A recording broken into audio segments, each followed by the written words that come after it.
Superstar Dolph Ziggler, Ricochet, AJ Styles, That's freaking Rollins, and this is BrettO Live on YouTube. What is going on, guys? BrettO Live back with another video, and today we have the Week in Review, episode 98. Yes, guys, 90 freaking 8. We are 2 episodes away from episode of 100, and yeah, we're gonna start off with Monday Night Raw like we always do. If you guys have never heard of the Week in Review setup, this is where we set up Raw and SmackDown in a setup style. I tell you guys what happened, I tell you guys what I thought about it. So without further ado, let's jump into episode 98. Moving over here with Shayna Baszler and Nia Jax versus Charlotte and Asuka. This was an okay match, some decent maneuvers throughout the entire thing. Up until the end, we had Charlotte with a miscommunication hitting Asuka with a boot. She hit Asuka with a boot, and then somehow Shayna Baszler and Nia Jax were able to pick up the victory. But then Charlotte went to go comfort Asuka because she was like down because she got pinned, and then Asuka's like, "Get away from me!" and like she pushed her away. I'm like, "Oh no, is Charlotte gonna turn heel?" She did not turn heel yet. I feel like she will turn heel on Asuka in the future, and then maybe get a title opportunity for the Raw Women's Championship, of course. But yeah, that was pretty interesting to see that ending. But then later backstage, we had Charlotte backstage with Ric Flair, basically just saying how she can't focus on her matches with all this Lacey Evans crap. Basically just telling Ric Flair to go home. I don't need you. I'm going to hold up the Flair legacy. I don't need you. Why are you here? You're distracting me. You're ruining me. And yeah, she was like super frustrated. I thought that was a really, really good promo that she pulled backstage with Ric Flair. I thought that was really freaking good. Moving over here, it was the Hurt Business. It was Cedric Alexander and Shelton Benjamin, the Raw Tag Team Champions, going up against Lince Dorado and Gran Metalik at the Lucha House Party. This match was okay. It wasn't a bad match. Honestly, I felt like the Hurt Business just dominated this entire thing. Literally this entire show, too. But yeah, I feel like they dominated this literally, at least like 80% of this entire match. They literally dominated. And then the end, Shelton Benjamin found pay dirt, and he pinned the man, and they won. And yeah, they're looking pretty good as Raw Tag Team Champions. I don't really know who they're going to contend against. I can't really think of any other tag teams besides New Day and Retribution that they could contend against. But yeah, it was okay. Moving over here was a match between Ricochet and AJ Styles. I was, right when they popped this up in the bottom right, coming up next, I'm like, oh my god, this is going to be awesome. AJ Styles, Ricochet, one-on-one. I'm like, this is going to be freaking awesome. I'm so hyped for this. It was okay. I feel like this match did not live up to its potential. I think it could have been way better. 2 of the best wrestlers on Raw right now. I think they could have had an insane matchup. But of course, they're trying to push over AJ Styles, make him look good. So Ricochet, I mean, he did get, of course, a couple moves in. I finally saw him go for the 630. I feel like I haven't seen him do the 630 in such a long time. AJ Styles moved out of the way. And then somehow AJ Styles, he hooked in the Styles Clash, and then boom, 1, 2, 3, and he pinned Ricochet. And I was super mad because these are like 2 of my favorite guys on Raw, and Ricochet is being booked terribly, and AJ Styles with almost sucks. So I am just, oh man, yeah, that was just okay. Moving over here with Sheamus versus Jeff Hardy, and this is another match where I'm like, okay, give Jeff Hardy the victory. I know you guys have been building Sheamus, but you never, maybe give Jeff Hardy the victory. No, Jeff Hardy never gets the victory, man. But of course, Sheamus has been looking good over the past couple weeks. He did lose at the Elimination Chamber, so give him a little push there. So not bad. In the end, we had Sheamus deliver a Brogue Kick to Jeff Hardy. I would have loved to seen Jeff Hardy hit the Swanton Bomb and pick up the victory here, but he didn't. Sheamus picked up the victory, and I don't know what's next for Sheamus either, because there was no sign of Drew McIntyre tonight, so I don't know what's next for Sheamus. Moving over here was Naomi and Lana versus Mandy Rose and Dana Brooke. If I remember right, this was only like a freaking 4-minute match. I don't know, it was like a big filler match up until the main event. Yeah, this was like really lame. Up until the end, Mandy Rose and Dana Brooke got basically dominated this entire time. In the end, Naomi and Lana, they sort of did like a double slam to the mat with Mandy Rose's head, and then 1, 2, 3, they won. I'm not really the biggest fan of Naomi and Lana as a tag team together. I really hope that Naomi just splits off and just goes after the main title or something, because she's literally so good. But yeah, it was bad. Moving over here, this was pretty freaking decent. This was decent. Matt Riddle, John Morrison opening match. This was pretty good. Yeah. I was expecting Matt Riddle to win, but they had me fooled at some points. I'm like, ooh, is John Morrison going to hit Starship Pain and win this match? No. Matt Riddle locked in the Bro Derek as John Morrison was about to go for the Starship Pain, then dropped him 1, 2, 3. United States champion is looking pretty dang good. I'm glad the United States title is off of Bobby Lashley because him as United States champion was way too dominant. Way too dominant. So I'm glad that we're having like a mid-carder on the United States championship again. I think that's awesome. And yeah, he did beat Morrison. Not bad. Moving over here, they did have a commercial. Rhea Ripley is going to be debuting here soon on Raw. What she will do, she'll probably have another match with Charlotte, maybe. I have a feeling that Charlotte's going to take the title off of Asuka, and then Charlotte's going to go up against Rhea Ripley again at WrestleMania, but this time for the Raw Women's Championship. So I think that's going to be pretty cool. And yeah, Rhea Ripley's going to be debuting soon. Not bad. Moving over here, this was hilarious. I don't know about any of you guys, but I just literally laughed out loud. I don't normally do that on Monday Night Raw. I literally laughed out loud. We had Randy Orton backstage basically just explaining all the crap that's been happening with Alexa Bliss and how he is distracted and all this crap by Alexa Bliss. And then he gets talking and everything, and then boom, boom, boom, he just starts choking. I'm like, oh my god, somebody check on Orton. He could be having like a heart attack or something. But no, he was spitting up some sort of black liquid. I'm like, what the crap? I literally died laughing the first time he spit it. I'm like, oh my god, you've got to be kidding me. But yeah, I guess Alexa Bliss put a curse on him and he's possessed now. Yeah, that rivalry is getting more and more interesting every single week. Like, I don't know, it's freaking interesting. We just need the Fiend to return. And then they could have a match at Mania more than likely. Moving over here, it was Angel Garza versus Damian Priest, the Archer of Infamy. This was an okay match. They actually made Angel Garza look pretty decent here. It wasn't like a squash match. He looked pretty decent. We had Bad Bunny on ringside, and he did distract Angel Garza minorly in order for the Archer of Infamy to destroy Angel Garza in the end of the match, and he pinned him. But yeah, not bad. And I really want Angel Garza to get something else. Maybe put him in the United States title picture because, I mean, dude, this guy's good. I really see potential in Angel Garza, even though he lost. But talk about Damian Priest, awesome dude. I love that guy, man. They're building him pretty well. I just don't like him with Bad Bunny. I gotta be honest. I do not like him with Bad Bunny. I don't think he needs him. I think he'll be totally fine all by himself. But yeah, whatever. Moving over here. Oh my god. Oh my god. New Day, Retribution again. Yep.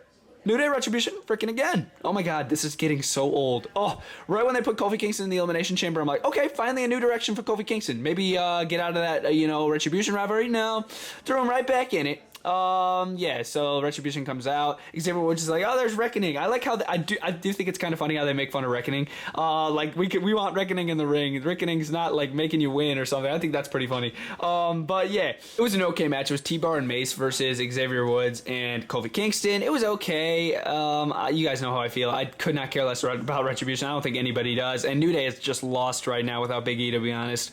Yeah, in the end, we had the New Day pick up the victory, and they went out of the ring, and it was over. And Mustafa Ali was like super frustrated with Retribution. He's like, I literally count on you guys, and you failed me once again. I was like, oh man, split up, please. Moving over here, Bobby Lashley in the beginning of the show, he came to collect his debt with The Miz. So basically, Miz and MVP must have had a mutual agreement saying that if Bobby Lashley attacks Drew McIntyre and Miz cashes in and wins, he's the first in line for a WWE title opportunity, and that's what he came to collect. Miz is like, I don't have time right now. We can't do that. And then Braun Strowman interrupts, and Braun Strowman is like, I want a title opportunity. So what they did, they threw Braun Strowman and Bobby Lashley in a match. If Braun Strowman wins, he's added to the title match between Miz and Bobby Lashley to make it a triple threat. This wasn't bad. I thought this was really, really, really good. Good way to start the show, good way to have a middle of the show, and good way to end the show. In the end, it was Bobby Lashley versus Braun Strowman. Again, you guys already heard, Braun Strowman would enter the match for the WWE title.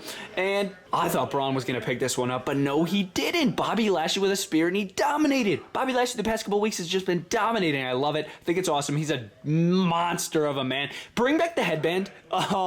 That's the only gripe I have about it. Bring back the headband. I just think the headband's super cool. But yeah, I don't know if anybody else feels that way. But yeah, bring back the headband, dude. But yeah, then Miz tried to take him out with a WWE Championship, and then he destroyed The Miz and Braun Strowman, held up the WWE title just like this. I thought it was freaking awesome. Okay, guys, that was Monday Night Raw in a setup style for week here 98 of the week in review. If in the end, I'm gonna give the show a 7 out of 10. I was a little disappointed with some of the endings of the matches, and yeah, Bobby Lashley's WWE Championship really saved this show. I mean, look at that man. That's a WWE champion right there. But yeah, guys, now we're going to jump into SmackDown and continuing this week in review with SmackDown. Not a half bad show. It was okay. We're going to get into it, a little predictable at some times, some new things. So without further ado, let's jump into it. Starting off with probably the weakest part of the show is Liv Morgan versus Tamina. And yeah, Tamina ended up winning. This match didn't really mean much to me. I guess Natalya and Tamina are a new founded friendship, and Ruby Riott and Liv Morgan are still losing, and that really didn't mean anything to me. That was pretty boring. Moving over here, it was Chad Gable and Otis versus Rey Mysterio and Dominic Mysterio in a rematch from last week, because of course it ended in a DQ last week with Otis sort of turning heel. This week with Otis' new founded attitude being brought out by Chad Gable in the Alpha Academy. I think it's pretty cool. Otis with this new attitude, sort of like a heel. He did put away Rey Mysterio, if I remember right, with the frog splash yet again this week, targeting those injured ribs that he absolutely destroyed last week on SmackDown. So that was pretty cool. I'm interested to see where this is going to go. Chad Gable and Otis. I'm not sure if they're just going to keep on doing this, where Otis just frog splashes people, or if they're going to change it up a bit. But yeah, that's pretty cool. I'm totally fine with that. It's pretty awesome. Moving over here, it was the Street Profits versus Sami Zayn and Baron Corbin, getting a little momentum to face the Dirty Dogs, Dolph Ziggler and Robert Roode, for the SmackDown Tag Team Championships, of course. This wasn't bad. Basically, Street Profits' returning match, kind of. Not a half bad match against. They went up against Sami Zayn and King Corbin. Not the best tag team, because there's not really a tag team. No really chemistry between Corbin and Zayn. They have teamed with each other in the past, but nothing too crazy. They went against former tag team champions. It did not go too well. The Street Profits did dominate them, and Sami Zayn's conspiracy camera crew got involved a little bit and led to the victory of the Street Profits. Montez Ford hit his frog splash on Sami Zayn, and they ended up winning the match. Not bad. I wouldn't say it was amazing, but not a bad match for sure. Moving over here, this was pretty interesting. We had Seth Rollins coming on. I'm like, what the heck is Seth Rollins going to do this week? Did something very similar to what he did last week. Basically just complaining how people treated him. He was going to announce how WWE management had such a good response to his letter that he brought up about the disrespect that he received, but he got interrupted by Cesaro. I'm like, wait, what was the news about the letter? I wanted to hear the news. But yeah, Cesaro interrupted, and then Seth Rollins, of course, trying to turn him to the dark side of the Messiah. He's like, join me, I can help you out, I can get that one thing that you're missing. That Cesaro wasn't having it. He dropped him into the Cesaro swing, and I thought it was pretty funny. Seth Rollins still had the microphone in his hand, and I'm like, yo, he's still got the microphone, and he's like actually talking to him as he's doing the swing. I'm like, this is hilarious. But he ended up dropping the microphone and losing his jacket, so that was pretty funny. He was swinging the crap out of him. So yeah, Cesaro, Seth Rollins, that'll probably be a pretty good match at Fastlane. I'm definitely looking forward to it. This, honestly, the highlight of the show for me right here. Apollo Crews introducing his brand new Nigerian real African American gimmick. I think this is awesome.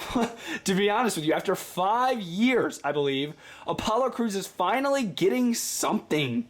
Something, man. I'm so happy for the guy. This was really good. He came out with the Nigerian colors, the green and the white. He has like this scarf now. Completely new attire. I'm like, dang, this dude's looking slick. He came out and he had a match with Shinsuke Nakamura. He ended up beating him. Interesting, with the Olympic Slam.